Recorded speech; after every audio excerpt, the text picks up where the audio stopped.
প্রতিষ্ঠানের প্রতিষ্ঠাতা শিল গুরুপাদ পদ্ম নিত্য লীলা প্রবিষ্টং বৈষ্ণবপাদ স্তোত্র শত শ্রী শ্রীমদ ভক্তি প্রমোদ পুরী গোস্বামী ঠাকুর পরম গুরুপাদ পদ্ম সারা বিশ্বে শ্রী গৌড়ীয় মঠ প্রতিষ্ঠানের মূল প্রতিষ্ঠাতা নিত্যলীলা প্রবিষ্ট শিল প্রভুপাদ ভক্তি সিদ্ধান্ত সরস্বতী গোস্বামী ঠাকুর নিত্যলীলা প্রবিষ্ট বিষ্ণুপাদ পরমহংস কুল চূড়ামণি ঠাকুর শিল গৌর কিশোর দাস বাবাজি গোস্বামী মহারাজ গৌড়ীয় মঠের সপ্তম গোস্বামী নিত্যলীলা প্রবিষ্ট বিষ্ণুপাদ সচ্চিদানন্দ শ্রীশল ভক্তিবিনোদ ঠাকুর তথা সম্প্রদায়ের সকল সদস্যবৃন্দ শুদ্ধ ভক্তবৃন্দ ও সম্প্রদায় দ্বারা স্বীকৃত আচার্যবৃন্দ সকলের শ্রীপাদ পদ্মে জানাই দণ্ডবৎ প্রণাম। সকলে আমার প্রতি প্রসন্ন হন। এই সভায় আগত সকল ত্রিদণ্ডীপাদগণ, মাতৃমণ্ডলী, সজ্জন বৃন্দ, বৈষ্ণব বৃন্দ, বৈষ্ণবী বৃন্দা সকলকে জানাই আমার যথাযোগ্য সম্ভাষণ। শুনলাম এই সুব্রত রায় মহোদয় এই বিদ্যৎ ধর্মসভার আয়োজন করেছে। ধর্মসভা, সবাই তো বলি ধর্ম। এই ধর্ম শব্দের ব্যাখ্যা অনেক অনেক প্রকার দেয়। যেমন জলের ধর্ম তর, কিন্তু জল এক এক সময় দেখা যায় যে কঠিন হয়ে গেছে ঠান্ডায়, আবার বাষ্পীভূত হয়ে গেছে গরমে। জলের ধর্ম বলছে কিন্তু তরল। যে আমরাও, আমাদের ধর্ম হচ্ছে আনন্দের সন্ধান করা, চির আনন্দের সন্ধান করা। করছি, আমাদের যুক্তি অনুযায়ী করছি। চরমে পাচ্ছি কি দুঃখ, পাচ্ছি কিনা? চরমে পাচ্ছি দুঃখ। কেন? আনন্দের পেছনে না গিয়ে আমরা ভৌতিক লাভের পেছনে ছুটে যদি আনন্দ খুঁজতে যাই, যেটা হয় সেটা হয়। ভৌতিক লাভ মানে কি? ভৌতিক লাভ মানে মরুভূমিতে মরীচিকার পেছনে ছোটার। মরুভূমি একটা পথিক হাঁটছে, সে তৃষ্ণার্ত হয়ে জল দেখছে, জলাশয় দেখছে, তাকে বলে মরীচিকা। এটা তো মরীচিকা মানে হচ্ছে জল তো নয়, একটা সূর্যের আর বালির সঙ্গে যে রিফ্লেকশন, প্রতিবিম্ব, সেটাকে জলের মতো দেখাচ্ছে বটে, কিন্তু জল নয়। তেমনি এই সংসারে আমরা সবাই ছুটছি সুখের পেছনে। কি নিয়ে সুখ করবো? ভৌতিক লাভ নিয়ে, প্রতিষ্ঠা নিয়ে, পূজা নিয়ে সবাই ছুটছি। শুধু আপনারা নয়, আমরাও ছুটছি।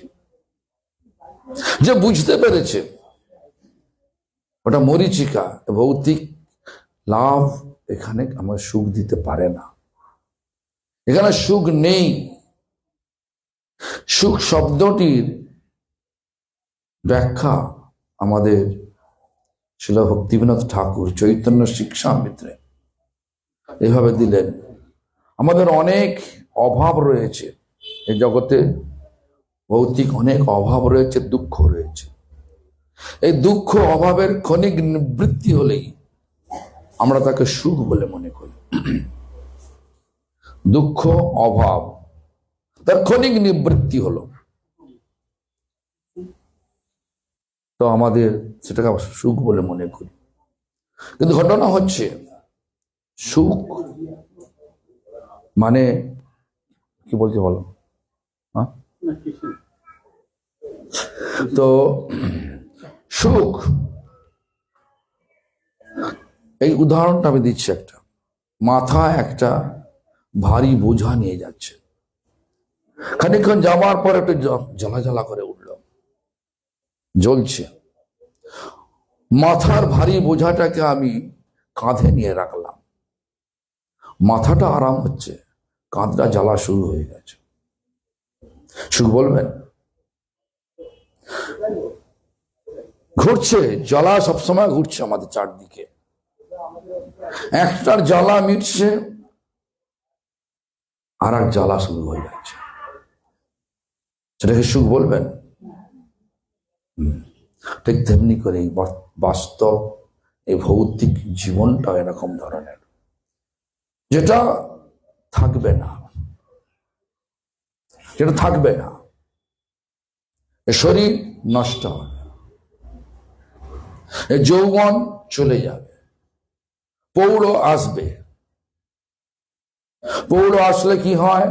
হাঁটু কটকট করবে, কোমর ঝনঝন করবে, চোখের দৃষ্টি নষ্ট হবে, কানে শুনতে পাবে না। এগুলো কিরম লাগে? দুঃখ লাগে না সুখ লাগে? সবসময় দুঃখ।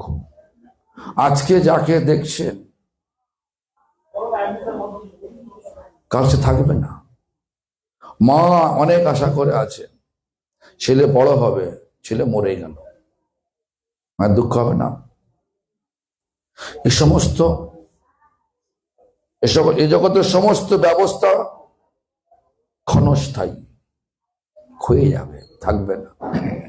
এই জন্য এই জগতে থাকতে হবে আমাদের কিভাবে না, কর্তব্য বোধ করে থাকতে হবে। যা কর্তব্য আছে করতে হবে, কিন্তু আসক্তি করতে হবে কার প্রতি? না, আসক্তি আনতে হবে ভগবানের প্রতি, ভগবানের সেবার প্রতি। কেন? এটাই হচ্ছে আমাদের আসল পরিচয়। আসল পরিচয় হচ্ছে আমরা সবাই ভগবানের নিত্য দাস। এটা ভুলে গিয়েই আমাদের যত গন্ডগোল শুরু হয়ে গেল। এই এখন এমন এটা ভুলে গিয়ে যত গন্ডগোল। দেখবেন চৈতন্য চরিতামৃত পরিষ্কার জানাচ্ছেন, জীব কৃষ্ণ নিত্য দাস, তাহা ভুলি গেল। জীব মানে যাদের জীবন আছে, যাদের জীবন আছে তারা জীব। একটা গাছের জীবন আছে, আছে তো, সে জীব। একটা কৃমিকীটের জীবন আছে, সে জীব। একটা পাখির জীবন আছে, সে জীব। একটা জানোয়ারের জীবন আছে, সে জীব। আমারও জীবন আছে, জীব। মাছেরও জীবন আছে, সে জীব। তো জীব কৃষ্ণ নিত্য দাস, তাহা ভুলি গেল। সেই দোষে মায়া তার গলায় বাঁধিল।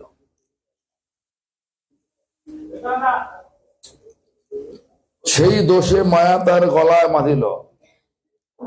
জীব কৃষ্ণ নিত্য দাস, তাহা ভুলি গেল। সেই দোষে মায়া তার গলায় বাঁধিল। জীবের স্বরূপ হয় কৃষ্ণের নিত্য দাস, কৃষ্ণের তটস্থা শক্তি ভেদাভেদ প্রকাশ। জীব কৃষ্ণের তটস্থা শক্তি। তট কাকে বলে? তট হচ্ছে পরমার্থ জগৎ, যেমন জল ও স্থলের যে সঙ্গম স্থল, তাকে তট বলে।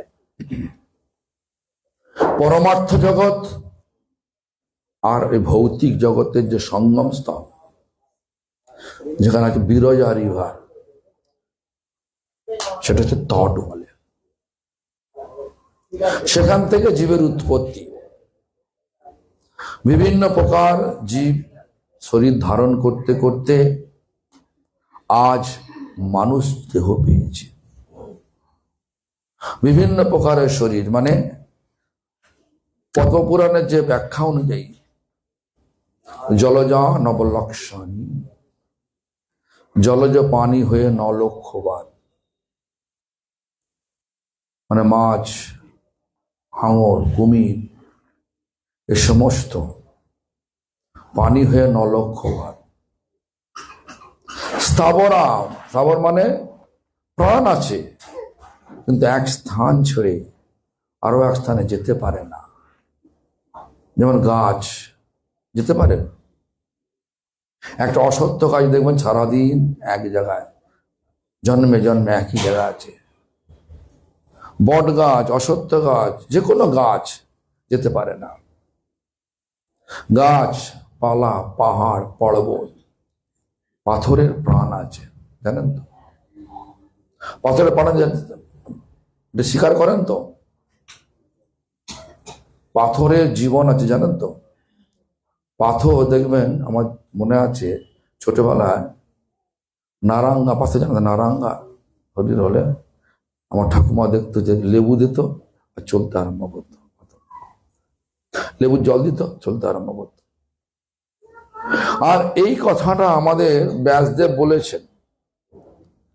আর এই 5-6 বছর আগে রোমান সায়েন্টিস্ট তিনি প্রমাণ করে দিয়েছেন পাথরের জীবন আছে। আর পাথরের জীবন আছে বলেই আমরা যা ছাদ তৈরি করি, পাথরটাকে ভেঙে তৈরি করি, গোটা গোটা বসিয়ে দিই না, নাহলে ফাটিয়ে দেবে। যাও, সে গাছপালা, পাহাড়, পর্বত, এই কতবার? 20,00,000 বার। কত হলো? 9 আর 20, 29 লাখ। কৃময়া, কৃমি মানে হচ্ছে ইনসেক্ট, মানে হচ্ছে কৃময়া মানে হচ্ছে পোকামাকড়, রেপটাইলস, রেপটাইলস। তো সেরকম কিরম ভাবে? রুদ্র মানে 11,00,000 বার। তাহলে 9 আর 20, 29 আর 11, 40, মানে 4 মিলিয়ন, 4 মিলিয়ন। আর পক্ষিণাং 10,00,000 পাখি জন্ম হয়েছিল আমাদের সকলের হয়েছিল 10,00,000 বার। তাহলে হলো 50। 30,00,000 পশব, 30,00,000 বার পশু জন্ম। হাঙর, না, এই বাঘ, ভাল্লুক, ঘোড়া, ভেড়া, যত রকমের সব পশু, গরু, ভেড়া, হাতি, সব পশু 30,00,000 বার। এই হলো 80,00,000 বার বিভিন্ন জন্ম ঘুরতে ঘুরতে এই 30,00,000 বার জন্মের স্বভাবগুলো কিন্তু ভগবান দিয়ে পাঠিয়েছিল। গরু ঘাস খাবে, মাছ জলে থাকবে, মাছ জলে আছে, ঠান্ডা জল, তাকে নিয়ে আপনার কম্বলে, ইলেকট্রিক কম্বলের ভেতরে ঢুকিয়ে দিলেন, গরম করলেন, থাকবে, বাঁচবে। যার যেটা স্বভাব ভগবান তাদের স্বভাবটা দিয়ে পাঠিয়েছেন। তারপরে আমাদের যে 4,00,000 বার, মানে 4,00,000 মানবা, 4,00,000 বার যে মানুষ জন্ম, এই মানুষ জন্ম 4,00,000, এই 4,00,000 বার মানুষ জন্মের কোনো স্বভাব ভগবান দেয়নি। কোনো নির্দিষ্ট স্বভাব ভগবান দেয় না কাউকে। আমরা স্বভাবটা পাই কোথা থেকে? বলছে সঙ্গের প্রভাব থেকে পাই। সঙ্গ যেভাবে আমাদেরকে শিক্ষা দেয় সেই মতো আমরা আস্তে আস্তে চলি। দেখুন, আপনার এইখানে আসছেন, বাঙালি এরিয়া, আমিও বাঙালি, কিন্তু জন্ম থেকে আমার সঙ্গ যে দিয়েছে, সঙ্গ বলছে এই খাদ্য খেও না, মাছ খেও না। এখন যদি এখানে বলি মাছ খেও না, তাহলে আমাকেই খেয়ে নেবে মানুষরা।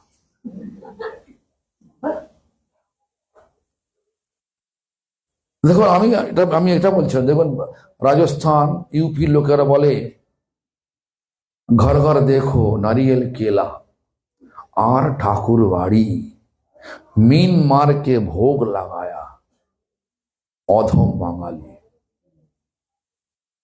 ঘরে ঘরে দেখো ঠাকুর বাড়ি আছে, নারকেল আছে, কলা আছে, সেগুলো যে ভগবানকে ভোগ না লাগিয়ে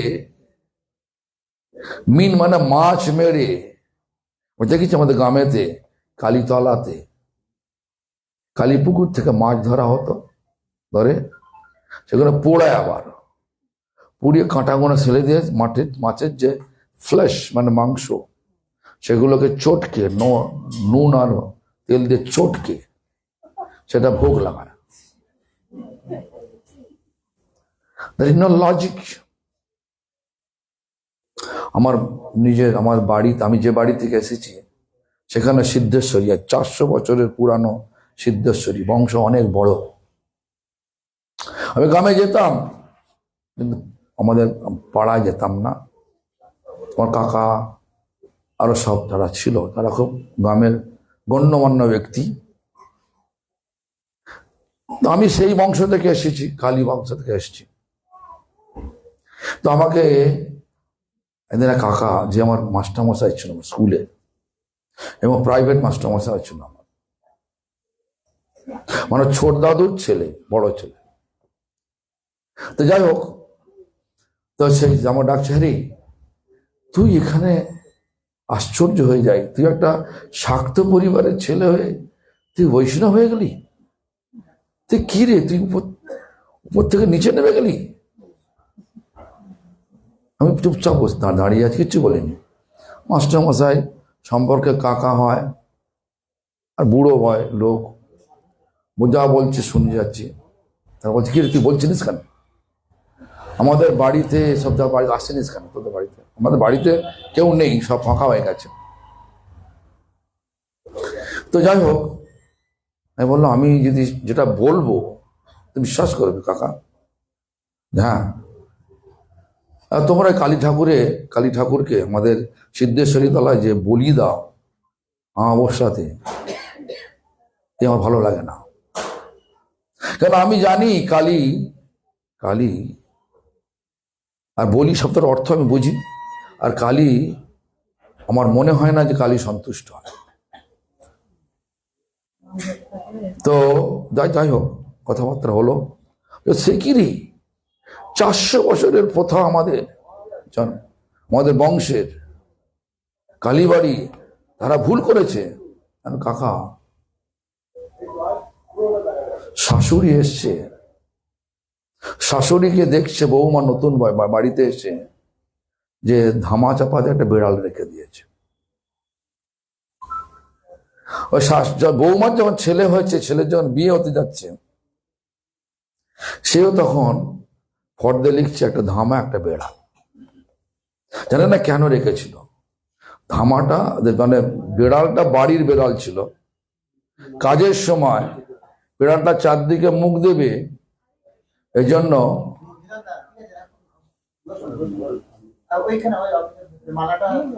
এরকম করলে হবে না গো।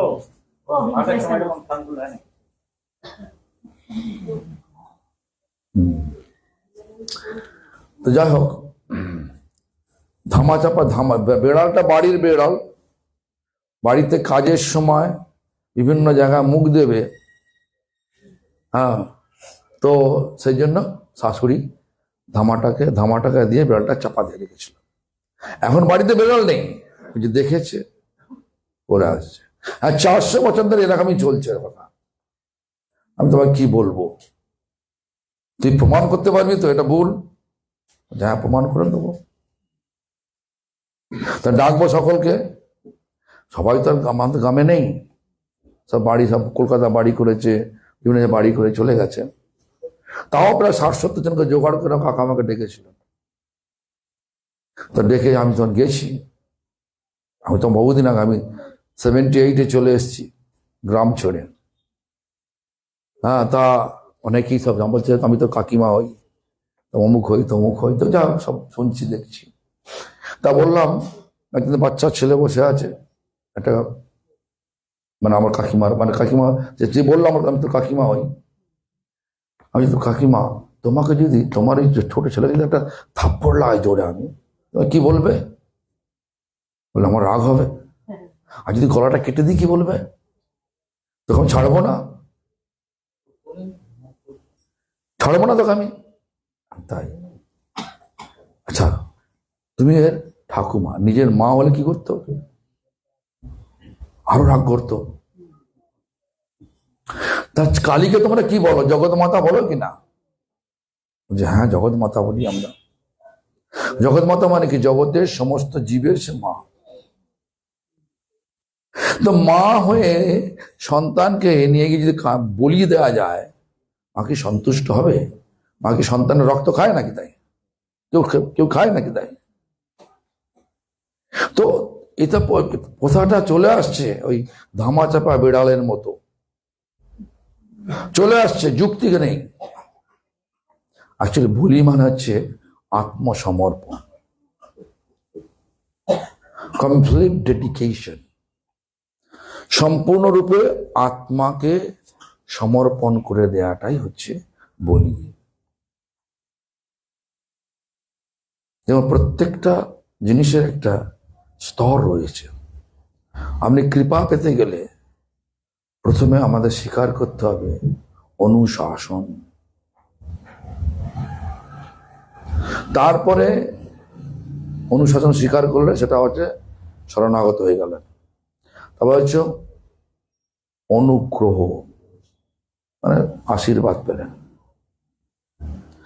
আশীর্বাদ পেলে হয় অনুভব, উপলব্ধি।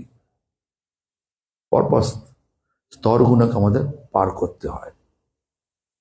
হঠাৎ ভগবানের কাছে গেলাম, হাত তুলে প্রণাম করে দিয়ে কৃপা হয়ে যাবে, এটা কখনো অসম্ভব নয়।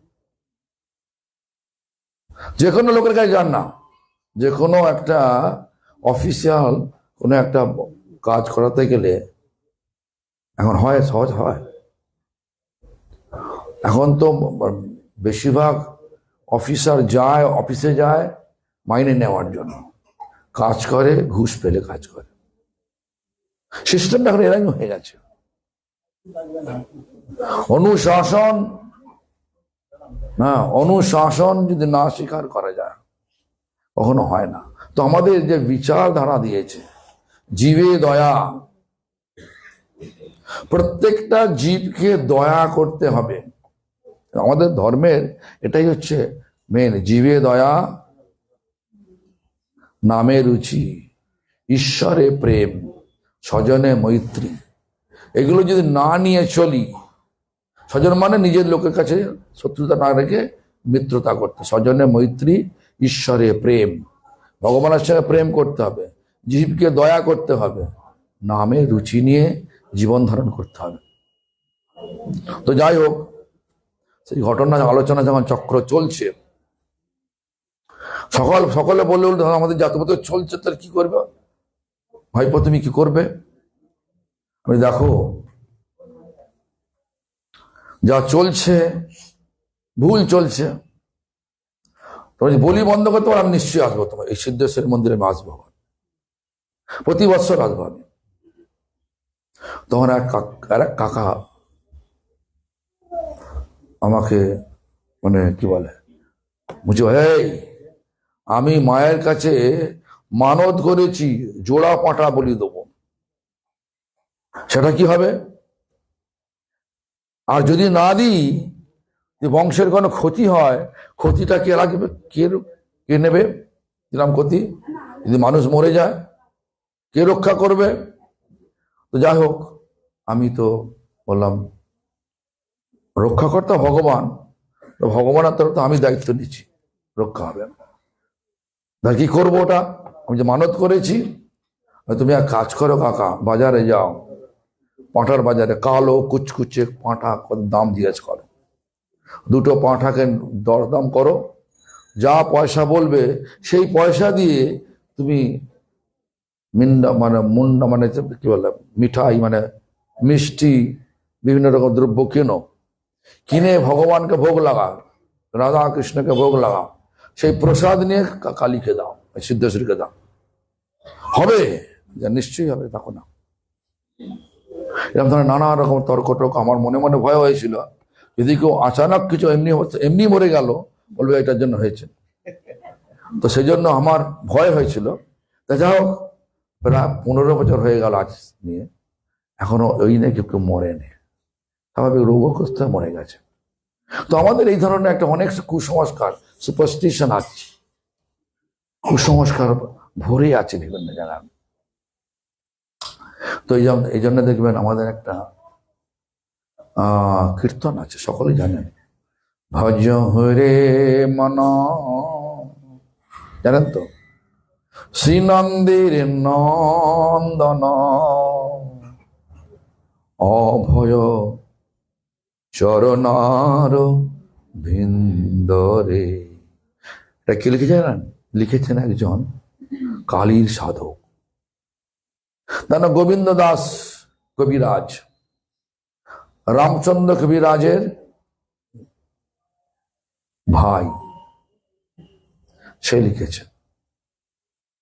রামচন্দ্র কবিরাজ ছিল শ্রীনিবাসাচার্যের শিষ্য, বৈষ্ণব, একই বংশে, দুটো ফেথ, দুটো শ্রদ্ধা, একটা হচ্ছে কৃষ্ণ ভক্ত, কালীর সাধক।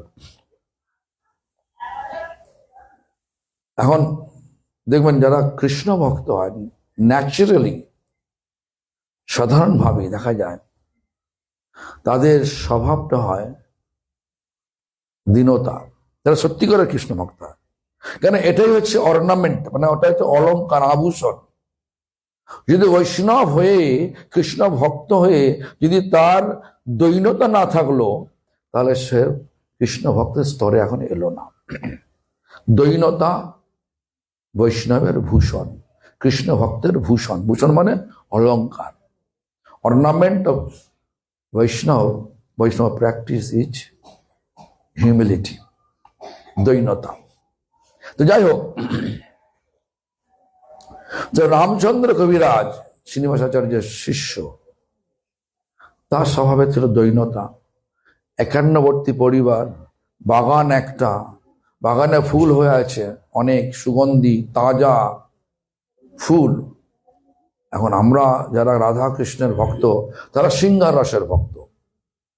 আমরা তো বাজার থেকে বিষ দেওয়া, পোকা ধরা বিষ ধরা সমস্ত মালা কিনে নিয়ে এসে, সস্তায় গন্ডা কিনে নিয়ে মালা পরিয়ে দিলাম, কিন্তু বুঝলাম না মালা পড়ালাম ভগবানকে, ভগবান। কিন্তু যখন ভগবানের ভক্তদের পড়াবেন, যে পোকা থাকে, পোকা কেটে আপনার ঘা করে দেবে। কেউ বলছেন আমার সব চাই না মালা, আমি সত্যি করে মালা চাই না, আমি মালা না দিলে আমার সব খুব সুখ হয়, মালা দিলে আমার দুঃখ হয়।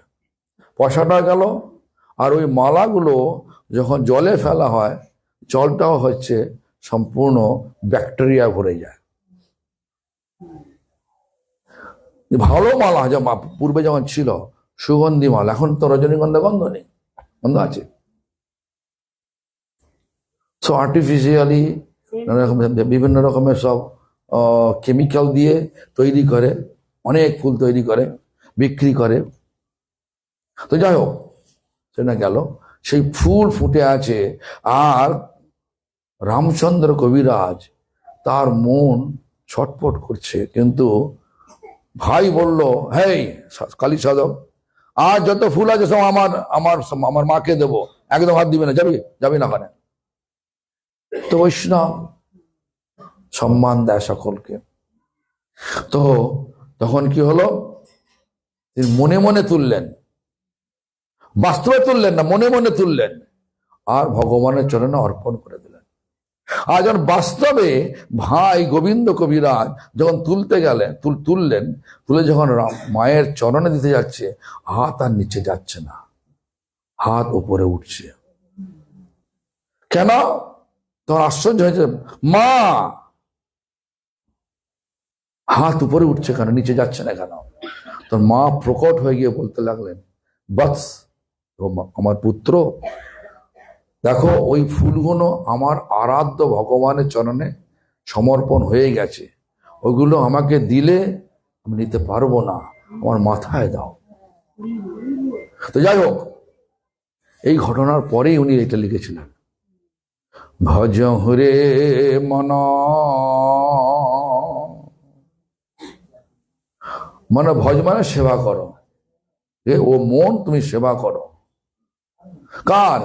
নন্দের নন্দন, কৃষ্ণের, নন্দ মহারাজের ছেলে কে না? নন্দন। নন্দন মানে কৃষ্ণের সেবা করো। কেন? মনে মনে সেবা করলেও ভগবান সেটা গ্রহণ করেন। কেন? অভয় চরণার ভিন্দরে, যে চরণে গেলে কোনো ভয় থাকে না। কোন ভয় আমাদেরকে আঁকড়ে ধরেছে? মৃত্যু ভয়। প্রত্যেক ব্যক্তির ভয় আছে, আসন্ন মরণ, মরণাপন্ন ব্যক্তির ভয়। মরণাপন্ন ব্যক্তি ভয়। দেখবেন যমরাজ যদি এসে যায়, অনেকে মরার সময় সমস্ত খুব ভয় পেয়ে কি বলে বিষ্ঠা মূত্র ত্যাগ করে দেয়। আর অনেক দেখবেন হাসতে হাসতে চলে যায়, যেন শুয়ে আছে, হাসছে, লক্ষণ মনে আছে। তো যাই হোক, ওসব আমি যাচ্ছি না। ভজ হরে মন শ্রীনন্দের নন্দন অভয় চরণার বিন্দরে। অভয় মানে যেখানে ভয় নেই। কেন ভয় নেই?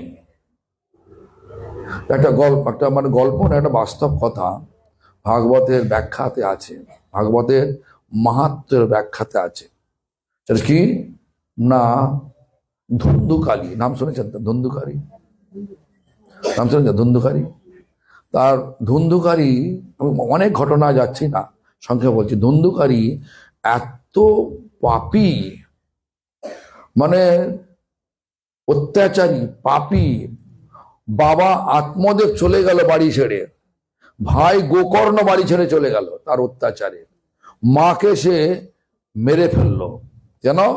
বাবার গুপ্ত ধন কোথায় আছে বলো?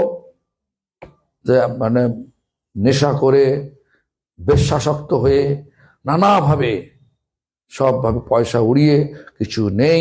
তখন মায়ের কাছে যখন বললেন যে মা, বাবার গুপ্তধন কোথায় আছে বলো, তো নেই, মেরে ফেললো। তারপরে বেশ্যাদের ইচ্ছা পূর্তির জন্য সে রাজবাড়ি থেকে সব চুরি করতে আরম্ভ করলো। একদিন রাজবাড়িতে চুরি করলো। যত চুরি করার পরে সব বেশ্যারা, 5 বেশ্যা রেখেছিলেন বাড়িতে। বেশ্যারা ভাবলো যে এই যে যদি গয়নাগুলো যদি কেউ রাজা জানতে পারে, ওকে ধরবে, ওর সঙ্গে আমাদেরকে ধরবে, ওদেরকে মেরে দাও।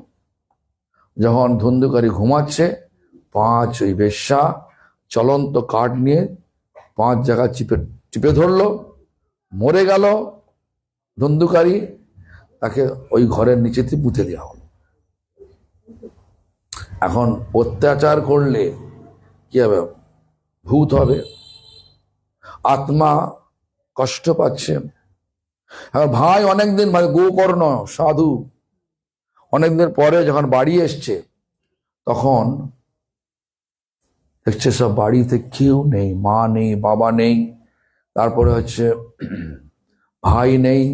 ভাই এরম অত্যাচারী বলে ভাইয়ের জন্য বিভিন্ন তীর্থে গিয়ে পবিত্র নদীতে স্নান করেছে, বিভিন্ন তীর্থে গিয়ে বিভিন্ন পুরাণ পড়েছে, রামায়ণ পড়েছে, মহাভারত পড়েছে, অষ্টাদশ পুরাণ পড়েছে, বিভিন্ন ধরনের পুরাণ পড়েছে, উপনিষদ পড়েছে ভাইয়ের উদ্দেশ্যে।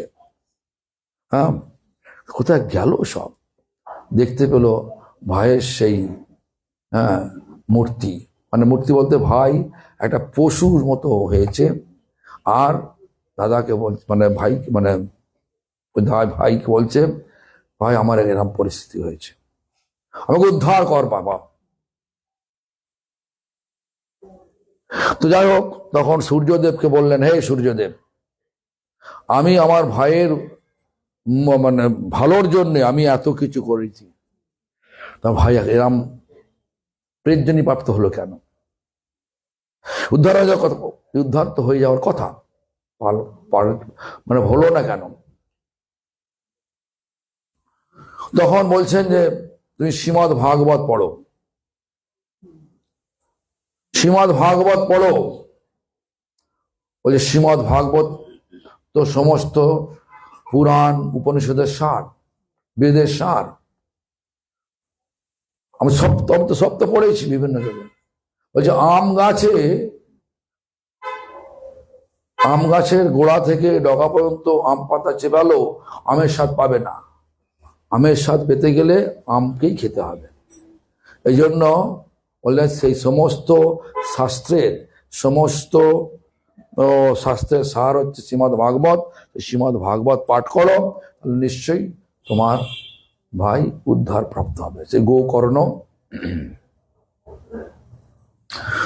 হরিদ্বারে গিয়ে তখন পাঠ শুরু করলেন, আর ধুন্ধুকারী তার আত্মা বাঁশের, মানে এত ভিড়, সেই বাঁশের ফাঁপা বাঁশ আছে না, বাঁশের ভেতর ঢুকে শুনছিল। 7 দিনে 7টা বাঁশের গাঁট ফেটে গেল। তারপরে এত লোক শুনছিল, একটাই মাত্র পুষ্পরথ নেমে এসে সেই ধুন্ধুকারীকে নিয়ে চলে গেল। কেন? যখন দেখবেন নাম বিগ্রহ স্বরূপ 3 এক রূপ, 3 ভেদ নাই, 3 চিদানন্দ রূপ। নাম মানে হরিনাম, যারা হরিনাম করে তাদের ভয় কম, মৃত্যু ভয় কম। বিগ্রহ, যারা বিগ্রহকে সত্যিকারের ভগবানের সাক্ষাৎ রূপ জানেন, তাদের ভয় কম।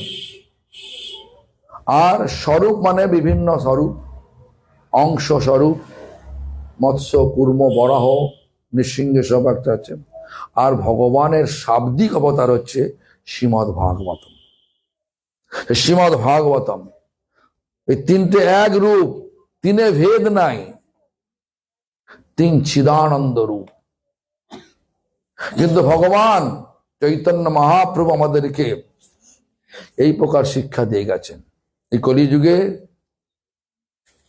শুধু হরিনাম করতে বলে গেছেন। হরের নাম হরের নাম হরের নামৈব কেবলম কলৌ নাস্তিব নাস্তিব নাস্তিব গতিরন্যতা। এই নাম করলে কি হয়? নাম করলে ফল কি? প্রথম ফল হচ্ছে, আমাদের ভক্তিবত ঠাকুর, আমি সংস্কৃত ভাষায় যাচ্ছি না, বাংলা গুলো বলছেন। বলছেন কি?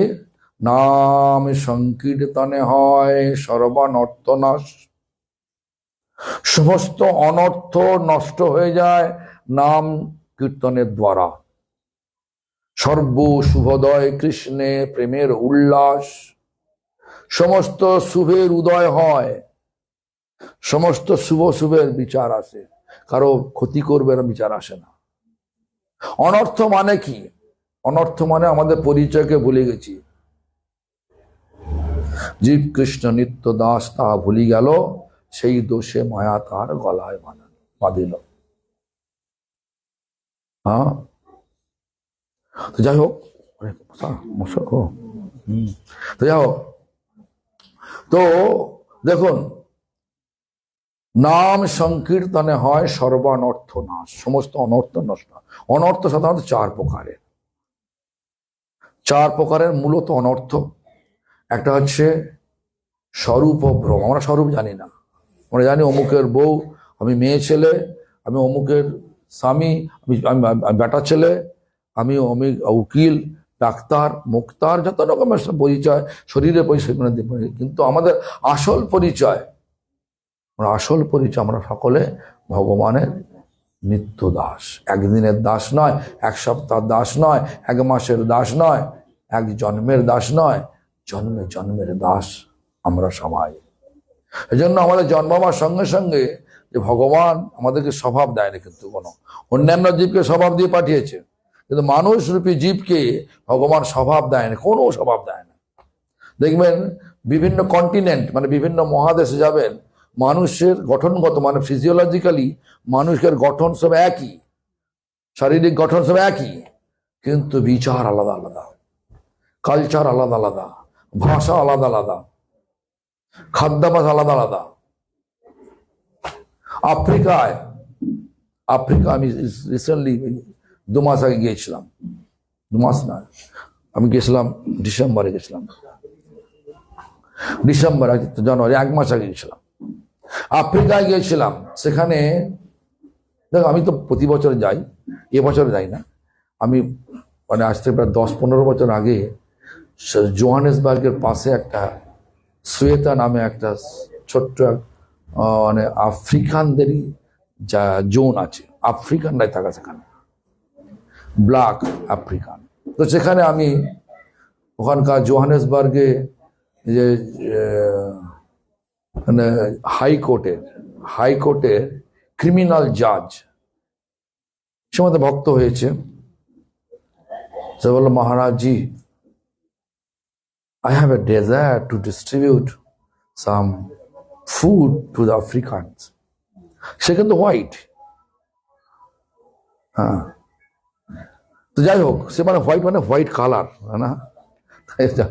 তো যাই হোক, তো আমি যে okay, is it possible for you to come with me?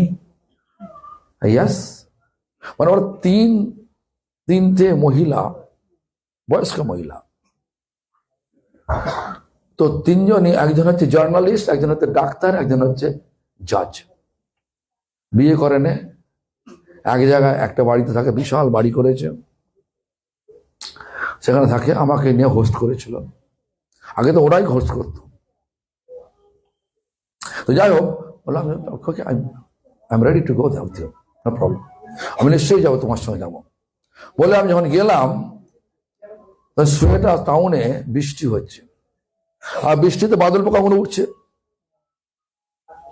এরা কিন্তু ওখানকার স্থানীয় লোকদের দিয়ে পনির আলু রসা, মানে পনির আলু মটর দিয়ে একটা মানে রসা করেছে, আর ব্রেড নিয়ে গেছে, হালুয়া নিয়ে গেছে। এগুলো আমাকে আস্তে আস্তে দিতে হবে দাদা। হ্যাঁ, তো যাও, এইটাই আমার কাজ ছিল। তো আমি আশ্চর্য হয়ে গেলাম যে ওখানে দেখলাম বাদল পোকা উঠছে, আর এরকম এরকম করে ধরছে আর খাচ্ছে, পাপড়ি করে ফেলে দিয়ে ওই পোকা খেয়ে নিচ্ছে। আপনি পারবেন? একই তো, ফিজিওলজিক্যালি আপনিও এক, ওরা এক। আপনি পারবেন? পারবে কেউ কাঁচা কাঁচা পোকা খেতে পারবে? চীনে চলে যান, ব্যাঙ খাচ্ছে, ব্যাঙ খেতে পারবে? মাকড়সা ভাজা খাচ্ছে, খেতে পারবে? সাপের মাংস খাচ্ছে, খেতে পারবে? পুরো জ্যান্ত বাঁদরকে মেরে তার মাথাটার ঘি খাচ্ছে মধ্যে দিয়ে, খেতে পারবে? মানুষ কিন্তু ওরাও, আপনিও মানুষ। কন্টিনেন্ট আলাদা, ফিজিওলজি সব আলাদা। কেন? ভগবান এদের কাউকে, আমাদের কাউকে স্বভাব দেয় না, কোনো স্বভাব দেয় না। খাদ্যাভ্যাসের স্বভাব দেয় না, ভাষার স্বভাব দেয় না, হ্যাঁ, কালচারের স্বভাব দেয় না। দেখুন, আমাদের এখানে তো বিয়ে হয় সন্ধ্যের পরে, নাকি? সূর্য অস্ত গেলে বিয়ে হয়, নাকি? কিন্তু ওখানে তামিলনাড়ুতে দেখলাম একটা বিয়েতে, আমার পাশেই হল, সেখানে হল কথা বলছি, আর পাশের বাড়িতে যে পাশেই একটা হলে, আর একটা হলে বাজি পড়ছে সকালবেলা। আমি কীভাবে বলছি সকালে বিয়ে হচ্ছে, আর বিয়ে তো রাত্রিরে হয়। No Maharajji, actually our tradition, after sunrise our marriage ceremony will take place. আমাদের সূর্যটার পরেই আমাদের বিবাহ হয়। তাই ঠিক আছে, কালচার, ডিফারেন্ট কালচার। এখানে একজন ছেলে একটা মেয়েকে যে এমব্রেস করে, মানে আলিঙ্গন করে সকলের সামনে, এখন হয়তো কেউ ভাবে না, আগেতে হলে মানুষ সমাজে সর্বনাশ হয়ে যাবে না, নাকি? কিন্তু বিদেশে যান, এটা স্বাভাবিক। আমাদের এখানকার লোকেরাই আলিঙ্গন করে, এখানকার মেয়েরাই আবার অন্য ছেলেদের আলিঙ্গন করে। এখানে তো করে, এখানে জানি না, দেখি, আমি তো যাই ওখানে দেখি। তো যাই হোক, এই ধরনের যেরাম সঙ্গ সেরকম স্বভাব। সঙ্গের প্রভাবের দ্বারা প্রভাবিত হয়ে আমাদের স্বভাব করি। এখানে যেমন আমি বললাম তো, জন্ম থেকে আমরা দেখে আসছি, আমার দাদু দিদিমা মা বাবা এরা কিছু খেতেন না, আমরা খাই না। চা খেতেন না, চা খাইনি, স্বাদ জানি না। এখন লোক বলে আমি পাগল নাকি, আমাকে বলে অনেকে, তা পাগল নাকি, তো চাখতে হয় একটুখানি, এরকম ধরনের। তো যাই হোক, তো এই স্বভাব আমার দেয় না, স্বভাবটা গড়তে হবে। কোন স্বভাব? আমাদের স্বভাবটা গড়তে হবে যাতে ভগবানকে ভুলে না যায়, আমাদের অনর্থ যেন না এসে যায়, অনর্থ যেন কেটে যায়। আমাদের স্বভাব এখন কি, আমরা কেউ কারো আসল পরিচয় জানি না, সব নকল পরিচয় নিয়ে আমরা সব ঘুরে বেড়াচ্ছি। সেই জন্য বলছে গুরুন্ন সৎ স্বজন সেই গুরু গুরু নয়, ছোটটাকে বলি, হ্যাঁ, গুরুন্ন সৎ স্বজন সৎ পিতান্ন সৎ জননী ন সৎ দৈবং ন সৎ পতিন্ন সৎ নোমচর্য সমপ্রেত মৃত্যুম। সেই গুরু গুরু নয় যদি আমার আসন্ন মৃত্যুরূপ, মানে নোমচর্য সমপ্রেত মৃত্যুম, যে মৃত্যু যে আমার আসন্ন, সেই মৃত্যুর হাত থেকে যদি আমাকে কেউ রক্ষা করতে না পারে, যদি গুরু রক্ষা করতে না পারে, সে গুরু নয়। স্বজন মানে আত্মীয়, আত্মীয় যদি সেই আমাদের আসন্ন মরণ থেকে যদি রক্ষা করতে না পারে, সেও আমাদের আত্মীয় নয়।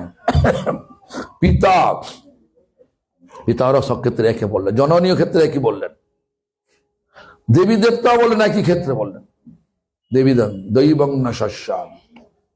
আর পতি, পতি ক্ষেত্রে একই কথা বললেন। তাহলে পতি ছেড়ে দেবো নাকি? দেখুন, আমি একটা উদাহরণ দিয়ে দিচ্ছি, ভালো করে বুঝবেন। বলি মহারাজ তার গুরু শুক্রাচার্যকে ছেড়ে দিয়েছিলেন। কেন? বলি মহারাজ কাছে যখন বামনদেব এসেছিলেন, বামনদেব এসে যখন ত্রিপাদ ভূমি চাইলেন, ত্রিপাদ ভূমি মানে 3 পায়ে, ছোট ছোট পা, 3 পা, আর যখন ত্রিপাদ ভূমি চাইল, আর যখন সেই কথাবার্তা চলছে, সুখদেব ধ্যানে জেনে নিল এই বটুক ব্রাহ্মণ মানে বামন, এতে এ শুধু ব্রাহ্মণ নয়, এ বিষ্ণু। বললেন, হে মহারাজ বলি,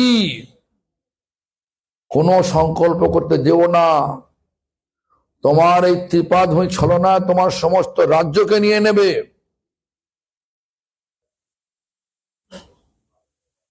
যেই মুহূর্তে শুনলেন সাক্ষাৎ বিষ্ণু,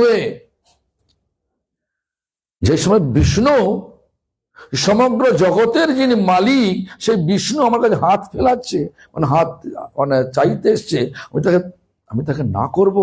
গুরুদেব, যে যে যে অ্যাকচুয়ালি বাস্তব কথা, যদি ভগবানের সবাই যদি গুরুও বাধা দেয়, গুরুকে ত্যাগ করতে পারি। তো বলি মহারাজ গুরুকে ত্যাগ করে দিলেন, না আপনার কথা শুনবো না। স্বজন বিভীষণ দাদা রাবণকে অনেক করে বললেন, বোঝালেন যে দাদা, এ রাম স্বয়ং ভগবান, এ বিষ্ণু, তুমি এর সঙ্গে পাঙ্গা নিতে যেও না, মানে যুদ্ধ করতে যেও না, তোমার ক্ষতি হবে, তো সীতাকে ফেরত দিয়ে দাও, ফিরিয়ে দাও। শুনলো? শুনছে না। তখন কি করলেন? ভগবান রামের বিরুদ্ধে গেছেন ভাই, ভাই কি করলেন? ছিলেন বিভীষণ ত্যাগ করলেন। আমার আত্মীয় দরকার নেই, যে আত্মীয় আমাকে ভগবানের চরণে যেতে, ভগবানকে মানে না। তারপরে পিতান্ন শাশ্বত প্রহ্লাদ মহারাজ তিনি কি বললেন? হে অসুর শ্রেষ্ঠ, হিরণ্যকশিপু তার পিতা সবসময় বিষ্ণু বিদ্বেষ করে, হে অসুর শ্রেষ্ঠ। পিতাকে পিতা বলতেন না, বলছে অসুর বর্জ্য, বর্জ্য মানে শ্রেষ্ঠ কি। তো যাই হোক, তারপরে আমি সংক্ষেপে বলে যাচ্ছি। তারপরে জননী রামের ভাই ভরত কৈকেয়ীকে ত্যাগ করলেন। কেন? ভগবান রামকে তুমি বনে পাঠিয়েছো, একটা ভগবানের নির্দেশই পাঠিয়েছো, ভগবানের ইচ্ছা ছিল এখানে যাবে। কৈকেয়ী খুব ভালোবাসতেন রামকে, রামকে বললেন, রাম কৈকেয়ীকে বললেন, মা তুমি আমাকে ভালোবাসো তো? বলছে হ্যাঁ ভালোবাসি। আমার জন্য বিষ দিলে বিষ খেতে পারবে? হ্যাঁ বিষ খেতে পারবো। তাহলে এক কাজ করো, তোমাকে বাবা এক সময় বলেছেন দুটো বর দেব। আমরা জানি মন্থরা করেছে না, কিন্তু অ্যাকচুয়ালি তুলসীদাস রামায়ণে এটা বলছেন। দুটো বর চেয়ে দিতে চেয়েছিল। এখন একটা বর চেয়ে না, আমাকে 14 বছর বনবাস পাঠিয়ে দাও, আমি যে জন্য এখানে এসেছি, এ প্রপঞ্চ অবতীর্ণ হয়েছি, ওই কাজগুলো করতে পারবো। আজ রাজা হয়ে অযোধ্যায় বসে যাই, তা করতে পারবো না আমি। আর ভরতকে নিয়ে সিংহাসনে বসিয়ে দাও, আমার তো রাজ্যাভিষেক কালকে হবে, এটা তুমি বাবার থেকে চেয়ে নাও। এটা কেন হলো? এর পেছনে কারণ আছে। শ্রবণ কুমার বাবা মাকে তীর্থ দর্শন করাতে যাচ্ছে। বাবা মার জল তেষ্টা লেগেছে, নদীতে জল ভরছে কলসিতে, ঢক ঢক আওয়াজ হচ্ছে। দশরথ মহারাজ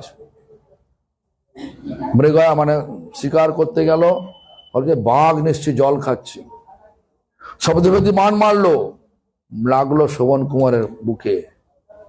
শ্রবণ কুমার বলল যে আমার যখন মানুষের গলার চিৎকার শুনলো, তখন দশরথ মহারাজ কাছে দেখে একটা ছেলে, নিকটে এসে দেখে একটা ছেলে।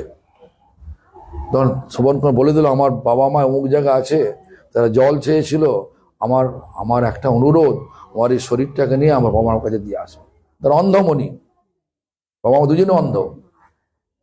তখন সেই দশরথ মহারাজকে অন্ধমণি অভিশাপ দিয়েছিলেন, আমি যে পুত্র শোকে মরবো, তোমাকে পুত্র শোকে মরতে হবে।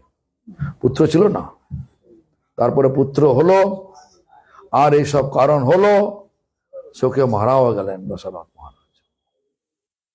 সব কারণ আছে, কারণ বিনা কার্য হয় না। তা হচ্ছে কি বলছেন, জননী পিতান্ন শস্যা জননী শস্যা দৈবং না শস্যা। খট্টাঙ্গ রাজা দেবতাদের পক্ষ নিয়ে অসুরদের যুদ্ধ করে যুদ্ধে জয় হয়েছিল। ইন্দ্র তাকে বর দিতে চেয়েছিলেন, বলে দাঁড়া, বর দেবে যে আমার আয়ুটা কত বলো তো? বলছে আয়ু তো মাত্র 1 মুহূর্ত। 1 মুহূর্ত মানে 48 মিনিট। 1 দণ্ড মানে 24 মিনিট, 1 মুহূর্ত মানে 48 মিনিট। তো 48 মিনিট আয়ু নিয়ে তোমার বর নিয়ে কেমন লাভ কি আছে? আমার কি আয়ুটা বাড়াতে পারবে? তা তো পারবো না। তাহলে আমার বর চাই না, আপনাকে কিছু চাই না। কে পারবে? ভগবান পারবে। চলে গেল ভগবানের কাছে। আর পতিন্ন শাশ্বত, যোগ্য পত্নী ভাত রোলে ভগবান মানে কৃষ্ণ আর বলরাম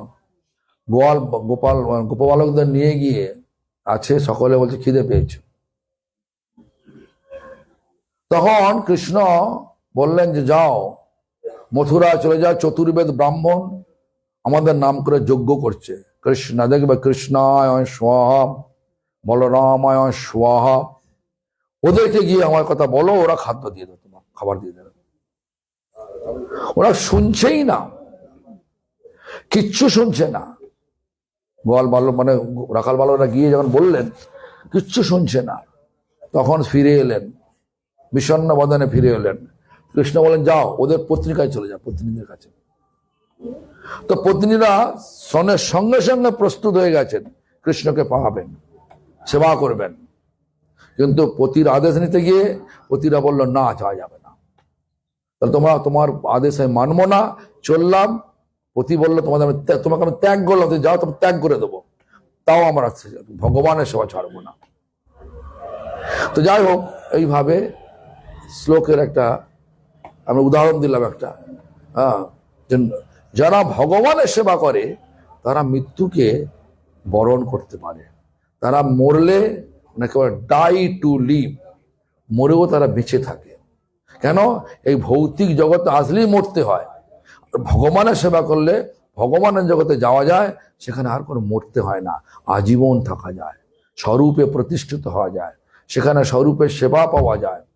যেমন আমার পরম গুরুদেব প্রভুপাদ ভক্তি সিদ্ধান্ত সরস্বতী গোস্বামী ঠাকুরের স্বরূপের সেবা হচ্ছে গান সেবা। প্রভুপাদ ভক্তি সিদ্ধান্ত আমার গুরুদেবের স্বরূপের সে পুষ্প চয়ন। আমার গুরুদেবের স্বরূপের নাম হচ্ছে পলাশ মঞ্জরি, আর আমার প্রভুপাদের নাম হচ্ছে নয়নমণি মঞ্জরি। সব আছে স্বরূপ। এই নাম করতে করতে স্বরূপ উপলব্ধি হবে। তো নাম সংকীর্তন হয় সর্বান অর্থনাথ। প্রথমে স্বরূপ ব্রহ্ম যাবে, তারপরে বলছেন অসৎ তৃষ্ণা, বলে অভাব, অনেক অভাব আমাদের আছে না, অভাব আর মেটে না, সব অভাব মিটে যাবে। যাকে পেলে সব পাওয়া হয়ে যায়, যাকে জানলে সব জানা হয়, তাকে সে কে? ভগবান।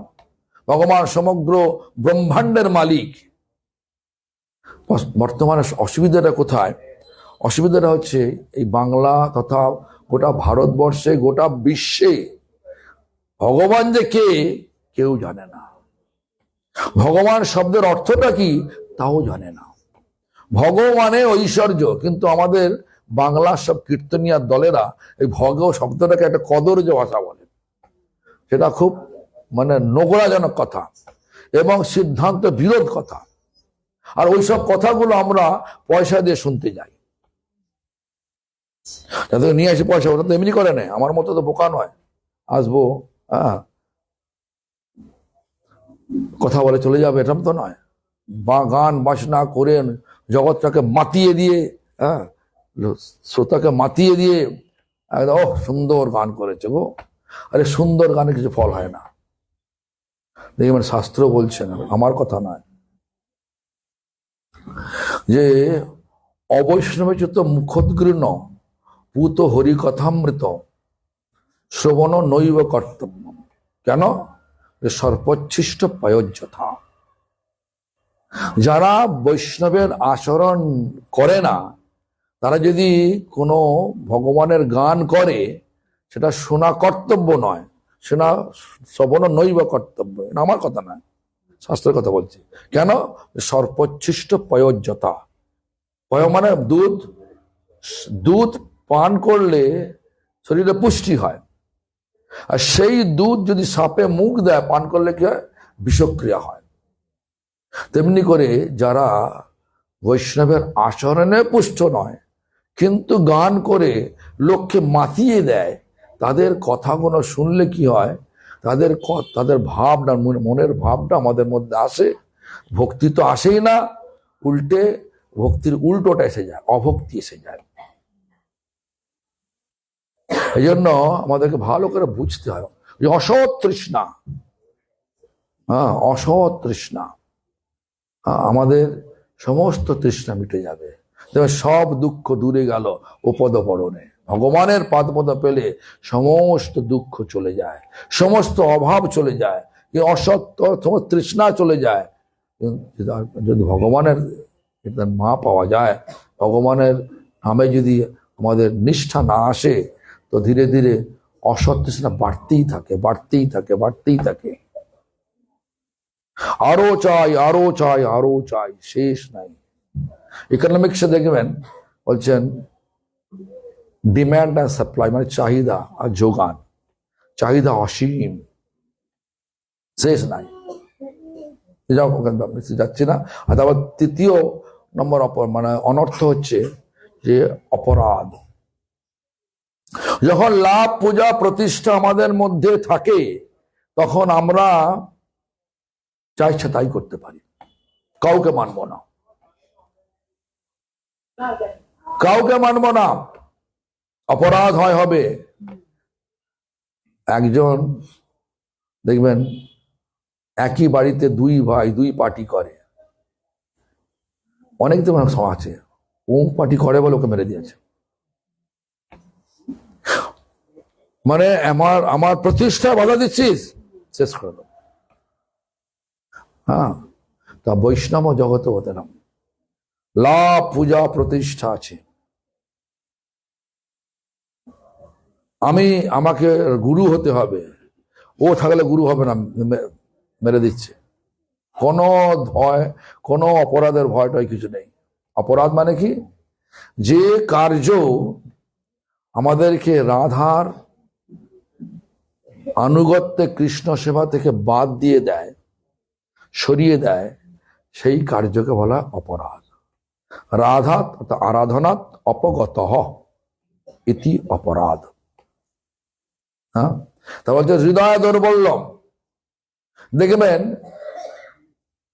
অনেক কিছু আছে আমাদেরকে মানতে হয়, যেমন বৈষ্ণব ধর্ম নিয়ে ঝগড়া করতে নাই,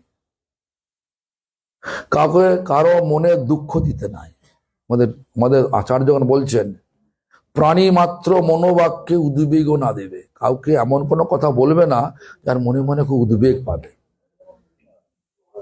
মানুষ মাত্রই ভুল করে, কিন্তু ভাষাগুলো আমাদের এমন ভাবে বলতে হবে যেন সে অনুভব করতে পারলো কি না পারলো সেটা তার কর্ম নিয়ে হবে।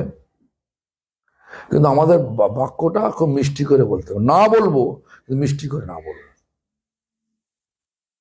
রূঢ় করে বলতে পারবো না, তাই তো? এগুলো জানি কিন্তু তারপরে করে ফেলি। যেমন দেখবেন অনেকে মন্ত্র নিয়েছে, চা খেতে নাই জানে, চা দু একটা খেয়ে ফেলে, ছাড়তে পারছে না।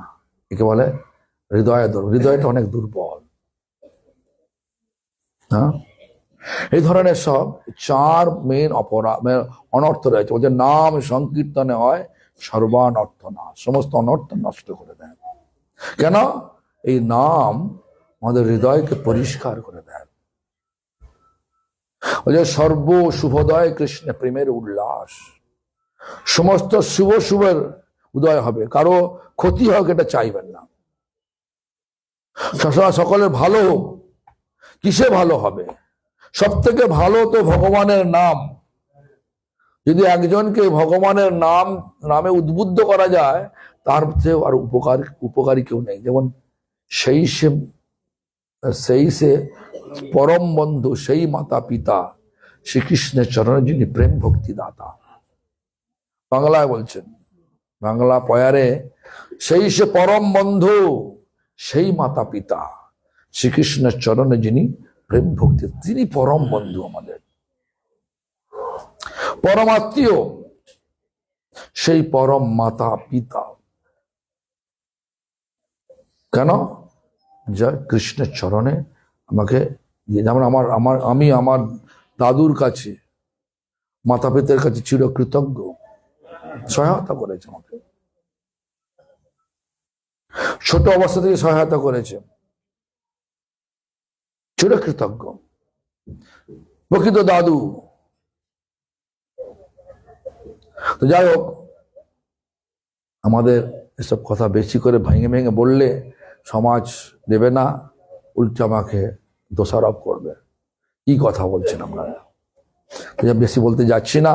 তো তারকে বলছেন সংকীর্তন হইতে পাপ ও সংসার নাশন। সংকীর্তন হতে যত পাপ করছি, যত আসক্তি, সংসার মানে ছেলে মেয়ে, এখানে তো সংসার বলি বটে, ওইগুলো আসল সংসার নয়। আসল সংসার হচ্ছে আমাদের রূপ রস শব্দ গন্ধ স্পর্শ, এই পাঁচটা যে বিষয়কে ভোগ করার যত স্পৃহা রয়েছে, সেই ভোগ স্পৃহাটা কি বলে? সংসার। আসক্তি রয়েছে সেটা সংসার বলে। বিবাহ করলে সংসার আমরা বলি বটে, কিন্তু যদি বিবাহটা করি ভগবানের সেবার উদ্দেশ্যে, বিবাহ করলেও সংসার হয় না। কিন্তু যদি ভোগের স্পৃহাটা থেকে যায়, রূপ রস শব্দ গন্ধ স্পর্শ, দেখুন এগুলো এমন একটা জিনিস, রূপ দর্শন করে, মানে আগুন, এই অন্ধকার হয়ে গেছে, আগুন যেমন দেখবেন এখানকার পোকামাকড় গুলো আগুনের ঝাঁপ দেয় কিনা? কেন? আগুনের রূপটা এত ভালো, তার রূপ দেখে ঝাঁপ দেয়, ঝাঁপ দেখে মরে না বাঁচে। আমাদের উদ্দেশ্য, জীবের উদ্দেশ্য কি? Die two leave. শুধু মরে গেল, ওই ভৌতিক রূপ দেখে ঝাঁপ দিল, মরে গেল। ভগবানের রূপ দেখে ঝাঁপ দেন, একদম জীবন পেয়ে যাবেন, কোনো ভয় থাকবে না। অভয়াচরণ অরবিন্দ রে। একবার আমাদের ধনুর্দাস, রামানুজাচার্য সম্বন্ধে বলছেন, ধনুর্দাস তার পত্নীকে, মানে তার স্ত্রীকে, মানে ওই মাথায় ছাতা ধরেছে, আর স্ত্রীর মুখটার দিকে সবসময় চেয়ে আছে, আর পেছন দিক দিয়ে হাঁটছে, মুখটা চেয়ে আছে, যাচ্ছে এদিকে, মুখটা এদিকে, কেন স্ত্রীকে দেখছে। তা ধনুর্দাস এইসব ঘটনাগুলো করছে। রামদাস মানে রামানুজাচার্য শিষ্য বললেন, প্রভু দেখুন মানুষের প্রবৃত্তি দেখুন।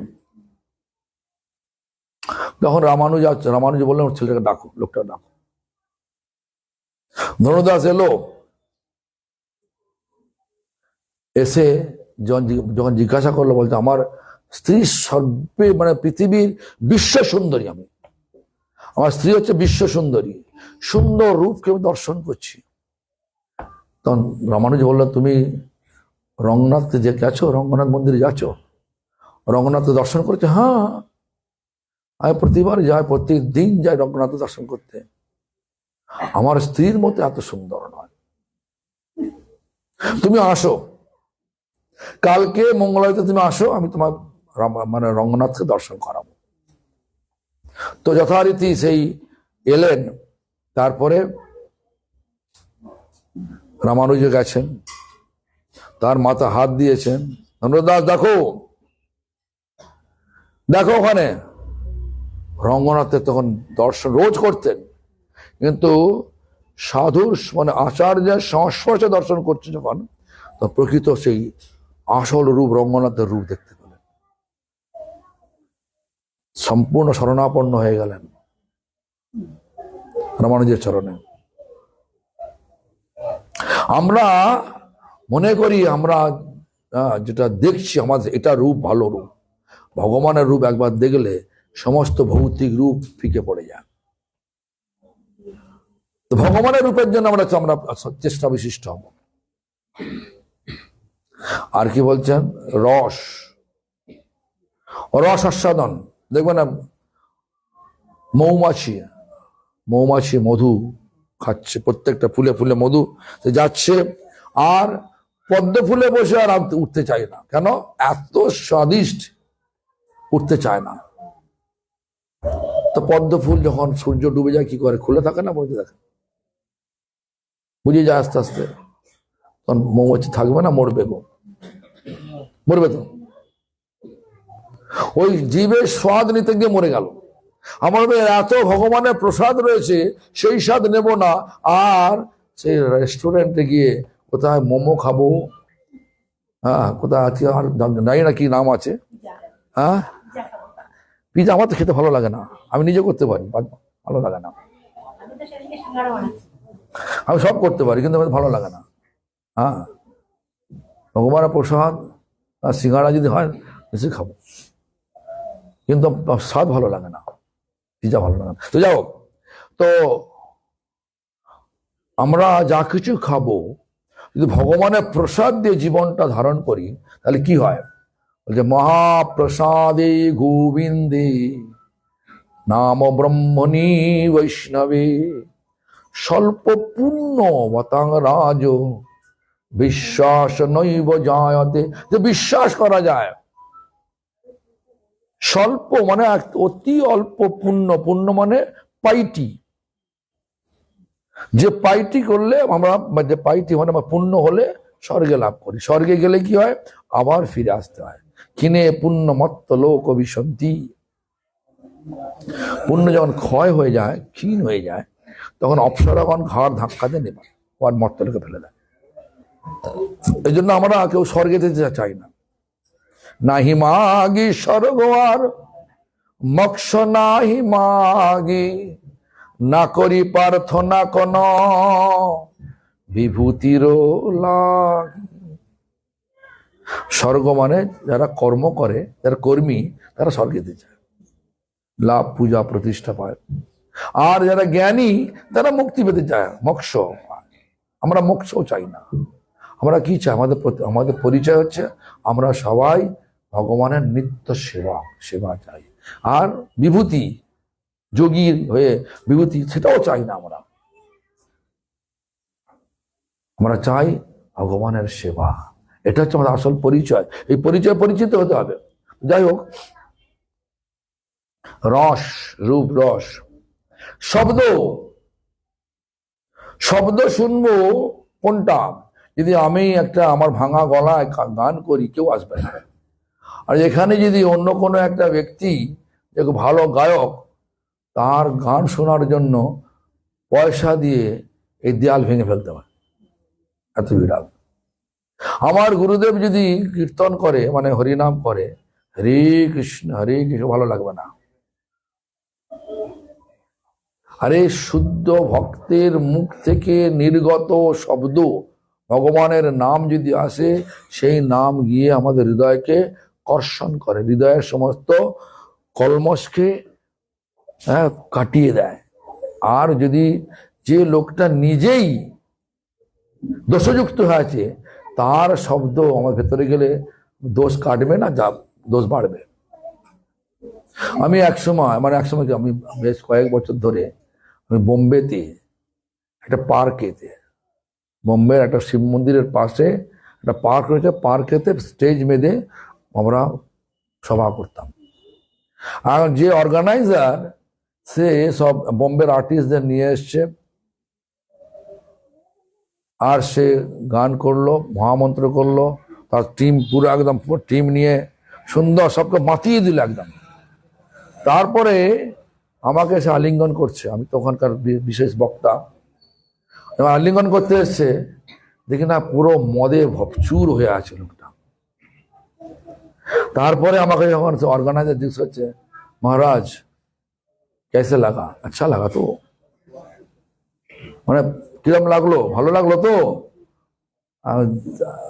Should I speak with you truth or just like no, you have to speak truth. And listen, outwardly it is good, but there is no benefit at all. কোনো সুবিধা হলো না, লাভ হলো না। কেন? এসব কেন? ওই লোকটা পুরো মদ খেয়ে এসেছিল, তুমি ওকে পয়সা দিয়ে নিয়ে এসছো, আমি তো 1 পয়সা দিতাম না, স্টেজে উঠতে দিতাম না আমি ওকে। কেন? এটা ধর্মের সভা, মানুষকে ধর্ম সম্বন্ধে অবগত করাতে হবে। যে কথা বলবে তার শুদ্ধতা থাকবে, তবে সেই শব্দগুলো লোকের কানে গিয়ে ভেতরে ঢুকে মানুষকে শুদ্ধ করবে। আর যে লোকটা মদ খেয়ে চুর হয়ে আছে, আর সেই যদি কথাগুলো বলে, তো আমরা একই হলো না, সর্বোচ্ছিষ্ট প্রয়োজ্যথা। শব্দগুলো ভালো, গানগুলো ভালো করছে, কিন্তু শব্দের যে ঝংকারটা, দুধটা ভালো, দুধের মধ্যে যদি বিষ মিশিয়ে দেয়, দুধটা ভালো হবে না খারাপ হবে?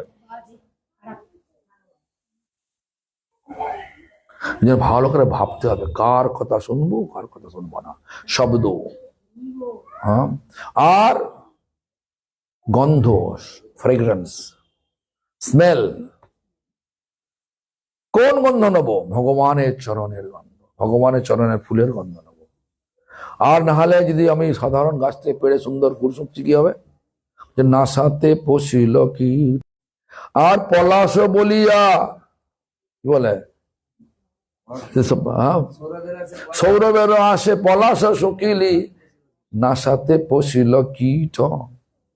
সুন্দর গন্ধ শুকে দিয়েছে, শুকতে গিয়ে, আর পলাশ ফুল যখন শুকতেন, নাকের ভেতর ঢুকে গেল কীট। এই জন্য ভগবানের চরণে দিন, ভগবানের চরণের ঘ্রাণ ভালো হবে। এগুলো হলে কি, এগুলো আছে তো, বিষয় তো সকলের মধ্যে আছে, বিষয়টা ট্রান্সফর্ম করতে হবে কিসে? না ভক্তিতে। আর কি বলছেন? স্পর্শ, টাচ। কাকে টাচ করবেন? আমরা যদি মনে করি এনজয় করব, আমরা কি করি? পুরুষ মহিলাকে স্পর্শ করে, মহিলা পুরুষ স্পর্শ করে, কিন্তু আমাদের বিচার থাকবে আমরা ভগবানের পাদ স্পর্শ করব। ভগবানের পাদ স্পর্শ করতে গেলে কি করতে হবে? অপরাশূন্য হরিনাম করতে হবে, তবেই বিষয় যাবে। এবং নরোত্তম ঠাকুর এটাই বলছেন আমাদেরকে, বিষয় ছাড়িয়া কবে শুদ্ধ হবে মন, কবে হাম হে রব সে বৃন্দাবন। মনকে শুদ্ধ করতে গেলে এই 5 বিষয়কে নিজের ইন্দ্রিয় তর্পণে না লাগিয়ে ভগবানের ইন্দ্রিয় তর্পণে লাগালে তো মন শুদ্ধ হবে, আর মন শুদ্ধ হলেই তবে সেই ডাই টু লিভ হতে পারবেন, মানে বৃন্দাবনে যাবেন, আর মরণ হবে না। আর ভৌতিক জগতে আসলেই মরণ হবে, এটাই নিত্য সত্য। যখন জন্ম হচ্ছে এই জগতে, মরতেই হবে সকলকে। কেউ বলতে পারবে না আমি সারা জীবন থাকবো, কেউ বলতে পারবে না। প্রত্যেকটা ব্যক্তি সবাই মৃত্যুর মুখে ছুটছে, কিন্তু বুঝতে পারছে না, সবাই ভাবছে আমি থাকবো। এটাই আশ্চর্য এই জগতের। এই জন্য আমাদেরকে ভালো করে ভাবতে হবে, কার পেছনে ছুটবো আমরা, কিভাবে থাকবো আমরা এই সংসারে। এই সংসারে থাকতে হবে কিরকম হবে, ব্যালেন্স রেখে। কিরকম ব্যালেন্স থাকবো তো, যেমন হচ্ছে পদ্ম পাতায় জল থাকলে জলটাকে স্পর্শ করে নাকি পদ্ম পাতা, তেমনি করে আমরা এই সংসারে থাকবো কিন্তু আসক্ত হব না। সেটা কি বুঝাতে গিয়ে আমাদের রঘুনাথ দাস গোস্বামীকে লক্ষ্য করে চৈতন্য মহাপ্রভু বললেন, যথাযোগ্য বিষয় ভঞ্জ অনাসক্ত হইয়া। রঘুনাথ দাস গোস্বামী ছিলেন জমিদারের ছেলে। সে এখন বিচার নিয়েছে যে সে ত্যাগী হবে, ত্যাক্তাশ্রমী হবে। তো মহাপ্রভু দেখলেন যে এত নিত্যানন্দের কৃপা হয় না, আমি তো কৃপা করতে পারবো না, যে তুমি যাও, ফিরে যাও। জগৎকে শিক্ষা দেওয়ার জন্য বলছে রঘুনাথ দাস গোস্বামী এই দিয়ে এই একটা লীলা করে আমাদের শিক্ষা দিচ্ছেন। দেখো, নিত্যানন্দের কৃপা না হলে ভগবানের কৃপা কেউ পাবে না, মহাপ্রভুকে কেউ পাবে না। মানে গুরু নিত্যানন্দ, তার কৃপা না হলে চৈতন্য মহাপ্রভু কৃপা কেউ পাবে না, এটা শিক্ষা দিলেন। আর একটা শিক্ষা দিলেন কি, সংসার যখন হয়েছে সংসারটা করতে হবে কিরকম, যথাযোগ্য বিষয় ভুঞ্জ, যেটা করা উচিত তার কর্তব্য সবটাই করতে হবে।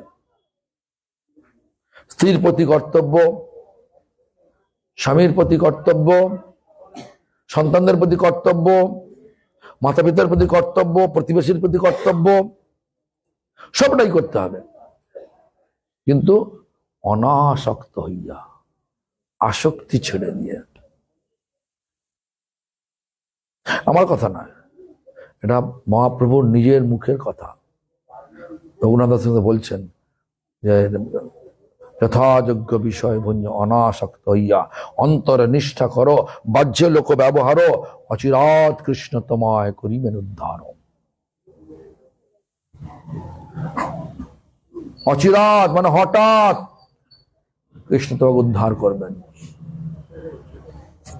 এই জন্য আমাদেরকে যে মনুষ্য জীবন ভগবান বুদ্ধি দিয়েছেন, বুদ্ধির প্রয়োগটা কোথায়? আমরা বুদ্ধির প্রয়োগটা জানি কি না, যদি ভালো পয়সা উপায় করতে পারি, বড় বাড়ি করতে পারি, লোকটাকে বুদ্ধিমান ভাবি নাকি? ভগবানের ভক্তি যদি না থাকে, ও পয়সার ওই বাড়ির কোনো দাম থাকে না। অনেক বড় বড় রাজাদের বাড়ি দেখুন পড়ে আছে।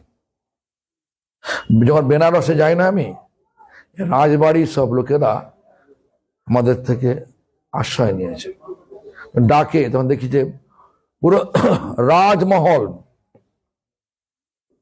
ভাঙা চোড়া, মানে মানে ইটের বড় বড় দেয়াল। এখন তারা সব চলে গেছে বিদেশে, মানে ছেলেরা চলে বিদেশে চলে গেছে, তা মডার্নাইজড করেছে, অনেকটা আধুনিকত্ব করেছে। আমাকে বলে, মহারাজ আপনি আসলে কিন্তু এখানে থাকবেন, আর এখানে একটা সভা করবেন। আমি যাই, যখন যাই তখন ওদের বাড়িতে যাই, গিয়ে আর সভা টভা করি। তো যাই হোক, সেটা কথা নয়, দেখলাম যে কেউ নেই বাড়িতে, ভাঙা চোড়া পড়ে আছে। এই যে আমাদের গিয়েছিলাম, বিষ্ণুপুরে গিয়েছিলাম, ভিড় হাম্বিরের বাড়ি দেখলাম, কিচ্ছু নেই। যে ভিড় হাম্বির যেসব বই চুরি করে নিয়েছে, গ্রন্থ চুরি করে রেখেছিলেন, তার বাড়ি আগে ভেঙে চলে, শুধু কত কোনো ওয়াল দেখা যাচ্ছে। কেউ থাকবে না এই জগতে, কেউ থাকবে না। যত বড় বড় বাড়ি করেন, শুধু থাকবে কে? ভক্তি। ভক্তি নিত্য। ভক্তি মানে ভগবানের অকৃত্রিম ভালোবাসা, এটাকে বলে ভক্তি বলে, অকৃত্রিম ভালোবাসা। ভক্তি শব্দের ব্যাখ্যাটা মানে সংজ্ঞাটা আমাদের এইভাবে দিয়েছে যে অন্যাভিলাষিতা শূন্যং জ্ঞান কর্ম অনাবৃতম আনুকূল্যেন কৃষ্ণানুশীলনম ভক্তির উত্তমা। আবার অন্যভাবে বলছেন যে, অন্যভাবে আবার বলছেন কি যে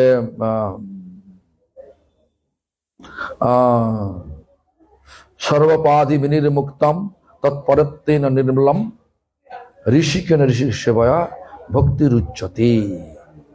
এভাবে ব্যাখ্যা দিলেন। অর্থটা হচ্ছে এই, অন্য অভিলাষ থাকবে না, অভিলাষ থাকবে কিন্তু নিজ ইন্দ্রিয় অভিলাষ একদম থাকবে না, এটা অন্য অভিলাষ। তো কোন অভিলাষ থাকবে? ভগবানের সেবা, ভগবানের সুখজনিত একটা অভিলাষ থাকবে, ইচ্ছা থাকতে হবে। আর জ্ঞান কর্মা, জ্ঞান কর্ম অনাবৃতম। দেখুন একটা, যেমন ভগবত গীতাটাকে দেখুন, ভগবত গীতাটাকে দেখান যে 3টে পার্টে ভাগ করুন। 18টা অধ্যায়, 6 3টে পার্ট। প্রথম 6 অধ্যায় হচ্ছে কর্মযোগ, লাস্টে 6 অধ্যায় হচ্ছে জ্ঞানযোগ, মাঝখানে হচ্ছে ভক্তিযোগ। জ্ঞান আর কর্ম ভক্তিকে আবৃত করে রেখেছে, ঢেকে রেখেছে। অনাবৃতম, যারা কর্ম করে, তারা কর্মী, তারা কি চায়? তা লাভ, পূজা, প্রতিষ্ঠা চায়। 3টে চায়। ফেলে দাও, কোথায়? ছেড়ে দাও এখনো। আর কি বলছেন?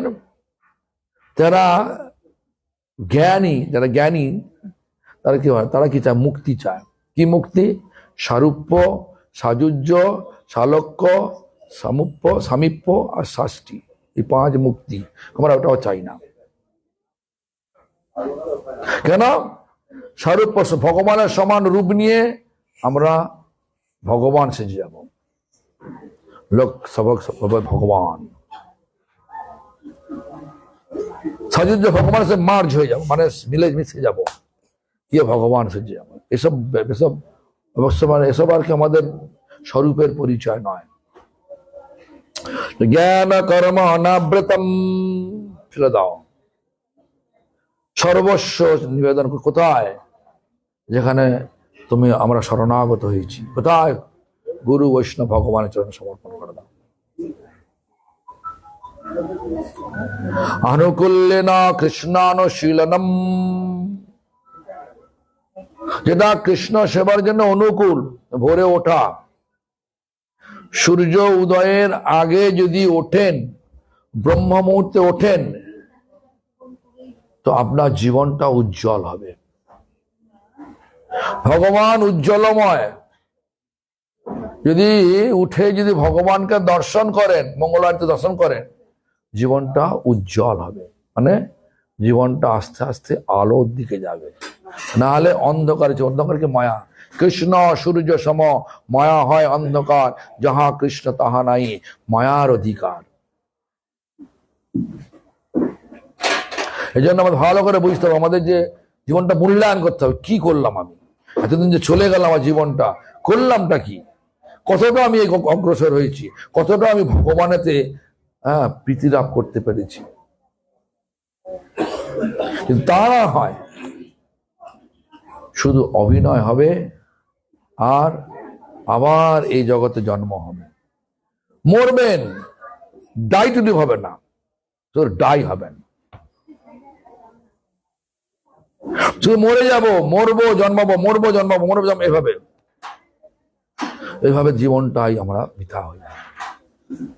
এই জন্য মরবো, কিন্তু বেঁচে মরবো। সেটা কি না, এমন ভাবে আমরা এমন আসক্ত হব ভগবানের সেবাতে, ভগবান যেন আমাদের নিয়ে চলে যায় ভগবানের ধামে। আর এই জগতের দুঃখ যন্ত্রণাগ্রস্ত এই ভৌতিক জগৎ আর যেন ফিরে আসতে না হয়। তাই আমার অনুরোধ, সময় তো হয়ে এসছে আমার, আর এখানে সব ব্যস্ত হয়ে গেছে প্রসাদ বিতরণের জন্য। আমি আর কোনো আর উদ্বেগ কাউকে দেব না। তো আমি শুধু একটাই বলতে চাই যে আপনারা জীবনটাকে মূল্যায়ন করুন। মনুষ্য জীবন দুর্লভ জীবন। ৮০ লক্ষ জন্মের পরে ৪ লক্ষ বার মানুষ যেন পাবো। আর যদি ৪ লক্ষ মনুষ্য যেন পাওয়ার পরেও যদি আমাদের আসক্তি এই ভৌতিক জগতেই থেকে যায়, তাহলে আবার ৮০ লক্ষ জন্ম ঘুরতে হবে, রাস্তার কুকুর হতে হবে। কিরম জন্ম ভালো নাকি? একটু খাবারের জন্য তোমরা আমরা কত ইট মারি না, পাথর মারি, কত আমরা কত ভালো। ভগবান আমাদের কত সুযোগ করে দিয়েছে, ভালো জন্ম দিয়েছে, ভালো মানুষ তোমার শরীর দিয়েছে, মানে ভালো জন্ম দিয়েছে। এই জন্য আমাদেরকে ভালো করে বিচার করতে হবে, কি করলাম এতদিন ধরে। সেজে গুজে ভক্ত হওয়া যাবে বটে, কিন্তু যদি হৃদয়টা পরিবর্তন না হয়, কখনোই ভক্ত বলে পরিচয় হবে না। এই জন্য আমাদেরকে হৃদয় পরিবর্তন করতে গেলে কি বলছে, অপরাধ শূন্য হয়ে হরিনাম করতে হবে, যার দ্বারা অনর্থ কাটবে, বিষয় বাসনা যাবে, স্বরূপে প্রতিষ্ঠিত হব, আর ভগবত ধামে গিয়ে ভগবানের সেবা করব। ভগবানের সেবাটা